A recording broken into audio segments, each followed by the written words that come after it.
Good morning students. आपके अपने YouTube channel Pradeep physics में आप सभी का स्वागत है। कल हम बात कर रहे थे आवेशों के गुण की। कल हमने ये पढ़ा कि आवेशों में योज्यता का गुण होता है, यानी कि आवेशों का जो योग है किसी भी निकाय में वो उनके बीजगणितीय योग के बराबर होता है। आज हम आवेशों के अन्य गुणों की बात करेंगे। आवेश का जो दूसरा गुण है वो ये है कि आवेश संरक्षित रहता है। आवेश संरक्षित रहता है।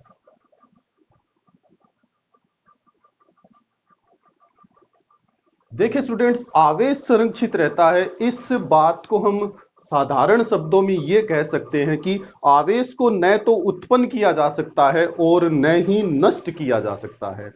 कोई भी विलगित निकाय हो, मैं विलगित निकाय को परिभाषित कर देना चाहता हूं स्टूडेंट्स कि विलगित निकाय हम उस निकाय को कहते हैं जिसके ऊपर हम अपना एक्सपेरिमेंट करते हैं, जिस निकाय पर हम अपना प्रयोग करते हैं उसे कहते हैं विलगित निकाय। जैसे मैंने यहां एक बॉक्स बनाया, अब मैं इस बॉक्स के ऊपर अपना एक्सपेरिमेंट करूंगा, अपना प्रयोग करूंगा, तो इसको मैं विलगित निकाय कहूंगा। इसके चारों ओर जो भी है वो कहलाता है परिवेश, एनवायरनमेंट, उसको हम परिवेश कहेंगे। इस निकाय में मैंने जैसे दो वस्तुएं ली, एक मैंने ली कांच की छड़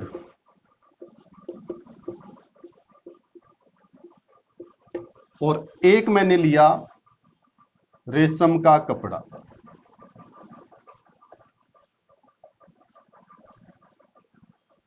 स्टूडेंट्स, निकाय में अपने पास दो वस्तुएं हैं, एक है कांच की छड़ और एक है रेशम का कपड़ा। अभी इस निकाय का जो टोटल आवेश है वो है 0। न तो कांच की छड़ पर कोई आवेश है और न ही रेशम के कपड़े पर कोई आवेश है। अब मैं इन दोनों को रगड़ता हूं, तो रगड़ने के बाद हम अगर इस निकाय की बात करें तो यहां से कुछ इलेक्ट्रॉन कांच की छड़ से रेशम के कपड़े पर चले जाएंगे।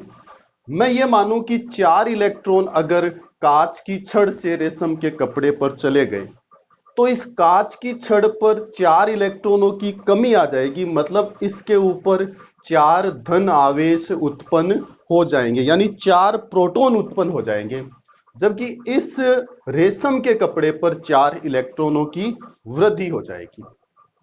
अब हम इस निकाय के कुल आवेश की बात करते हैं। फिर से 4 इलेक्ट्रॉनों का जो आवेश है वो +4e और 4 इलेक्ट्रॉनों का जो कुल आवेश है वो -4e, यानी कि जो नेट आवेश है, कुल आवेश है, Q नेट जो है वो अभी भी 0 है। यानी कि इस निकाय का कुल आवेश हमेशा संरक्षित रहता है। इसे हम कहते हैं आवेश संरक्षण का नियम। इसके अलावा हम इस संदर्भ में और भी उदाहरण दे सकते हैं। जैसे कांच की छड़ के स्थान पर हम एक अन्य छड़, एबोनाइट की छड़ ले लेते हैं। ये मैंने एबोनाइट की छड़ ली और रेशम के कपड़े के स्थान पर मैं एक बिल्ली की खाल ले लेता हूं बेटा। ये मैंने ली बिल्ली की खाल। अभी देखिए स्टूडेंट्स, इस निकाय का नेट आवेश कितना है? 0। न तो एबोनाइट की छड़ पर आवेश है और न ही बिल्ली की खाल पर आवेश है, तो नेट आवेश 0 हुआ। जब हम इनको रगड़ते हैं, परस्पर घर्षण होता है, तो वही चीज मान लिया घर्षण के दौरान जब घर्षण होगा तो यहां पर मान लिया कि 4 इलेक्ट्रॉन बिल्ली की खाल से रेशम के कपड़े पर बिल्ली की खाल से एबोनाइट की छड़ पर आ जाते हैं। तो अब इस अवस्था में इस एबोनाइट की छड़ पर 4 ऋणावेश और बिल्ली की खाल पर 4 धनावेश उत्पन्न हो जाएंगे। एक चीज ध्यान रखोगे बेटा कि कांच की छड़ सदैव धनावेशित होती है और एबोनाइट की जो छड़ है वो सदैव ऋणावेशित होती है। तो यहां पर एबोनाइट की जो छड़ है वो ऋणावेशित हुई है और बिल्ली की जो खाल है वो धनावेशित हुई है। नेट चार्ज की अगर हम बात करते हैं तो वो +4e -4e यानी कि 0, यानी कि इस विलगित निकाय का कुल आवेश पहले भी 0 था, अब भी 0 है, यानी आवेश सदैव संरक्षित रहता है। तो यह था अपना आवेश का दूसरा गुण, आवेश की दूसरी प्रॉपर्टी। अब हम बात करते हैं आवेश की निश्चरता। तीसरा जो गुण है अपना आवेश का वो है आवेश की निश्चरता। निश्चरता को कहते हैं बेटा इनवेरियंस। निश्चरता यानी इनवेरियंस। इसका मतलब क्या है? देखिए, कोई भी निकाय हो, कोई भी वस्तु हो, वो आवेशित है और अगर वो गतिशील कर रही है, अगर वो आपेक्षिक गतिशील है या वो स्थिर है, तो उस वस्तु के आपेक्षिक गतिशील होने से या उसके स्थिर होने से उसके आवेश पर कोई प्रभाव नहीं पड़ता है। हम ये कह सकते हैं कि किसी भी वस्तु का जो आवेश है वो जितना स्थिर अवस्था में होता है, उस वस्तु का आवेश उतना ही आपेक्षिक गतिशील अवस्था में होता है। ये दोनों हमेशा बराबर होते हैं। वस्तु का स्थिर अवस्था में आवेश और वस्तु का आपेक्षिक गतिशील अवस्था में आवेश सदैव बराबर होता है और आवेश के इस गुण को हम कहते हैं आवेश की निश्चरता, इनवेरियंस ऑफ चार्ज। देखिए, मैं यहां पर एक शब्द की बात करना चाहूंगा, आपेक्षिक। आपेक्षिक यानी रिलेटिव। मैंने यहां केवल गतिशील शब्द नहीं लिखा बेटा, मैंने यहां रिलेटिव मोशन की बात की है, आपेक्षिक गतिशीलता की बात की है, क्योंकि हमने क्लास 11 में यह पढ़ा कि गति जो है कभी भी निरपेक्ष नहीं होती। गति हमेशा आपेक्षिक या सापेक्षिक ही होती है। जैसे मैं कह दूं कि मैं गतिशील हूं, तो इसका मतलब यह नहीं है कि हर कोई मुझे गतिशील कहेगा। अगर मैं गतिशील हूं तो आप लोगों के सामने गतिशील हूं, पर अगर कोई चंद्रमा पर खड़ा व्यक्ति मुझे देखेगा तो उसे मैं शायद स्थिर प्रतीत होऊंगा। जैसे हम कई बार किसी वाहन में यात्रा करते हैं तो हमें पेड़ पौधे गतिशील दिखाई देते हैं। वाहन में बैठे व्यक्ति को पेड़ पौधे गतिशील दिखाई देते हैं, जबकि धरातल पर खड़े व्यक्ति को वही पेड़ पौधे स्थिर दिखाई देते हैं। इसलिए जब हम किसी भी वस्तु की गति की व्याख्या अन्य के सापेक्ष करते हैं तो उसे कहते हैं आपेक्षिक गति। और गति कभी निरपेक्ष नहीं होती है, वो हमेशा आपेक्षिक या सापेक्षिक या रिलेटिव होती है। तो यह था अपना आवेश का तीसरा गुण। अब हम आवेश के चौथे गुण की बात करते हैं। चौथा गुण है आवेश का कि आवेश क्वांटीकृत होता है। आवेश क्वांटीकृत होता है। अब हम चौथे गुण की बात करते हैं, आवेश क्वांटीकृत होता है। आवेश क्वांटीकृत होता है, इसको समझने से पहले हम एक छोटा सा उदाहरण लेते हैं। अपने दैनिक जीवन में हम पैसों का आदान प्रदान करते हैं, तो अपना जो धन है वो भी एक क्वांटीकृत राशि है। हम उसकी बात करेंगे सबसे पहले। जैसे हमें किसी भी व्यक्ति से पैसों का आदान प्रदान करना हो, लेन देन करना हो, तो अगर हम पैसे की न्यूनतम मात्रा की बात करते हैं कि अगर हम पैसे की ऐसी कौन सी न्यूनतम मात्रा है जिसका आदान प्रदान कर सकते हैं, तो वो है 1 पैसा। 1 पैसे से कम मात्रा हम किसी भी व्यक्ति के साथ आदान प्रदान नहीं कर सकते। अगर 1 पैसे से ज्यादा की हम बात करें तो हम 2 पैसों का आदान प्रदान कर सकते हैं। उससे अगर अधिक की बात करें तो 3 पैसों का आदान प्रदान हम कर सकते हैं। इसी प्रकार अगर हम चलते रहें तो हम 100 पैसों का आदान प्रदान कर सकते हैं और इसे हम कहते हैं 1 रुपीज। परंतु हम कभी भी 1.5 पैसे, 2.5 पैसे इस प्रकार की रकम, इस प्रकार की राशि का आदान प्रदान कभी भी नहीं कर सकते। हम किसी भी व्यक्ति को 50.5 पैसे नहीं दे सकते। हम या तो 50 पैसे दे पाएंगे या फिर हम 51 पैसे ही दे पाएंगे। हालांकि आजकल 1 पैसा, 2 पैसा, 3 पैसा, 5 पैसा, 10 पैसा चलन में नहीं है, परंतु ये अपनी भारतीय मुद्रा है और हम पैसों का जब भी आदान प्रदान करेंगे वो 1 पैसे के पूर्ण गुणज में ही करेंगे। 1 पैसे के पूर्ण गुणज में, यानी n इंटू 1 पैसा। अगर हम पैसों का आदान प्रदान करेंगे तो 1 पैसे के पूर्ण गुणज में ही करेंगे, यानी हम पैसों का आदान प्रदान इस प्रकार से कर सकते हैं n इंटू 1 पैसा। n का जो मीनिंग है वो 1, 2, 3 एंड सो ऑन। जब n की मात्रा 100 हो जाएगी तो 100 पैसे यानी 1 रुपया हो जाएगा। जब n का मान 1000 हो जाएगा, 1000 पैसे यानी वो 10 रुपए हो जाएंगे। तो इस प्रकार यदि कोई राशि एक निश्चित मात्रा के पूर्ण गुणज में आदान प्रदान की जाती है तो उस राशि को हम कहते हैं क्वांटीकृत राशि।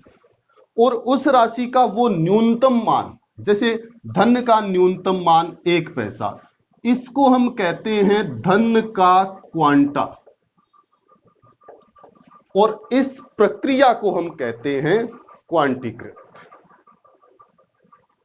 मेरी बात समझ गए ना बेटा? अगर हम किसी भी राशि का आदान प्रदान एक निश्चित मात्रा के पूर्ण गुणज में कर सकते हैं तो वो राशि कहलाती है क्वांटीकृत राशि। उस राशि की न्यूनतम मात्रा जैसे 1 पैसा, इसको हम कहते हैं धन का क्वांटा और इस प्रक्रिया को हम कहते हैं क्वांटीकरण, क्वांटाइजेशन। ये तो बात थी बेटा आवेश के क्वांटीकरण की, सॉरी धन के क्वांटीकरण की। अब हम बात करते हैं आवेश के क्वांटीकरण की कि आवेश भी क्वांटीकृत राशि कैसे होती है। देखिए जो एलिमेंट्री चार्ज है वो E होता है, स्मॉल e। स्मॉल e को हम कहते हैं एलिमेंट्री चार्ज। इसको एलिमेंट्री यानी प्रारंभिक आवेश क्यों कहा जाता है? क्योंकि जब आवेश की खोज हुई तो यह पाया गया कि E यानी 1.6 इंटू 10⁻⁻19 कूलाम। जब आवेश की खोज हुई तो यह पाया गया कि स्मॉल e जिसका मान इतना होता है, इससे कम आवेश संभव ही नहीं है। परंतु बाद में वैज्ञानिक गैलमान ने 1964 में अपने प्रयोग से कुछ ऐसे कणों की खोज की जिन पर आवेश का जो मान था E/, या 2E/3 था, यानी कि स्मॉल e से कम था। ऐसी खोज की थी वैज्ञानिक गैलमान ने। वैज्ञानिक गैलमान ने जो खोज की, इसकी हम चर्चा बाद में करेंगे इस टॉपिक को पढ़ने के बाद। अगर हम आवेश को क्वांटीकृत रूप में दर्शाना चाहते हैं तो इसका मतलब यह है कि अगर हम किसी भी वस्तु को आवेश दें या आवेश लें तो वो हमेशा स्मॉल e के पूर्ण गुणज में होगी। यानी कि आवेश का जो आदान प्रदान है वो E के पूर्ण गुणज में ही संभव है। यानी किसी भी वस्तु पर जो संभव आवेश है वो Ne यानी Q बराबर Ne हो सकता है। यानी या तो 1 गुणा 1.6 गुणा 10⁻⁻19 कूलाम, या 2 गुणा 10, 3 गुणा 10, ये किसी भी वस्तु पर आवेश हो सकता है। कभी भी आवेश जो है वो E के फ्रैक्शन में, E की भिन्न में नहीं हो सकता। इसको हम कहते हैं आवेश का क्वांटीकरण। यानी कि E जो है, E यानी 1.6 10⁻⁻19 कूलाम, ये है आवेश का क्वांटा। और आवेश क्वांटीकृत राशि होती है और इस प्रक्रिया को हम कहते हैं क्वांटीकरण। जब आवेश क्वांटीकृत दर्शाया गया उस समय आवेश की जो न्यूनतम मात्रा थी वो इतनी थी।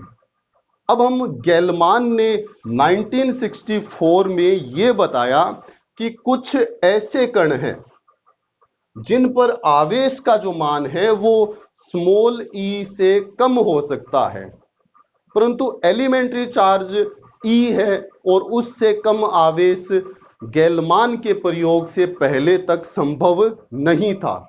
गेलमान ने यह बताया कि 6 कण ऐसे होते हैं जिन पर आवेश का मान E से कम होता है। इन कणों के नाम थे D, U, C, S, T और B। ये ऐसे कण थे जिन पर आवेश का जो मान है वो E से कम होता है। इन कणों को वैज्ञानिक गेलमान ने क्वार्क्स नाम दिया। इन कणों को वैज्ञानिक गेलमान ने क्वार्क्स नाम दिया। हम मुख्य रूप से D और U क्वार्क का ही जिक्र करते हैं, इन क्वार्क का जिक्र हम नहीं करते। ये सभी जो कण हैं वो स्वतंत्र रूप से नहीं पाए जाते हैं। इन पर जो आवेश का मान है वो ±2e/3 या ±e/3 होता है। या तो +2/3e होगा या -2/3e होगा या ±e/3 होगा। जैसे हम प्रोटॉन की बात करते हैं, प्रोटॉन एक निरावेशित कण होता है, मतलब इसके ऊपर कोई भी आवेश नहीं होता। और एक न्यूट्रॉन 2d और एक u क्वार्क से मिलकर बना होता है। अब हम अगर इसके आवेश की बात करें तो d जो क्वार्क है उस पर आवेश -1/3e होता है, जबकि u क्वार्क्स पर आवेश +2/3e होता है। यानी कि न्यूट्रॉन 2d और एक u क्वार्क से मिलकर बना है, तो इसका जो नेट आवेश है वो -1/3e, -1/3e और +2/3e। इसको अगर हम हल करते हैं तो ये वैल्यू आएगी 0। यानी कि न्यूट्रॉन 2d और एक u क्वार्क से मिलकर बना है, जबकि प्रोटॉन पर आवेश का जो मान है वो +e होता है। और एक प्रोटॉन 2u और एक d क्वार्क से मिलकर बना होता है। इसका मतलब +2/3e, +2/3e एंड -e/3। इसको जब हम हल करेंगे तो ये आएगा E। इस प्रकार से न्यूट्रॉन और प्रोटॉन दोनों ही फंडामेंटल मूलभूत कण हैं जो क्वार्क से मिलकर बने हैं, परंतु इलेक्ट्रॉन जो है उस पर आवेश हम -e मानते हैं, परंतु ये क्वार्क से मिलकर नहीं बना होता। इलेक्ट्रॉन एक ऐसा कण है जो क्वार्क से मिलकर नहीं बना होता, जबकि प्रोटॉन और न्यूट्रॉन दोनों ही कण क्वार्क से मिलकर बने होते हैं। हमने ये पढ़े आवेशों के 4 गुण। आगे के जो टॉपिक है वो हम नेक्स्ट वीडियो में पढ़ेंगे।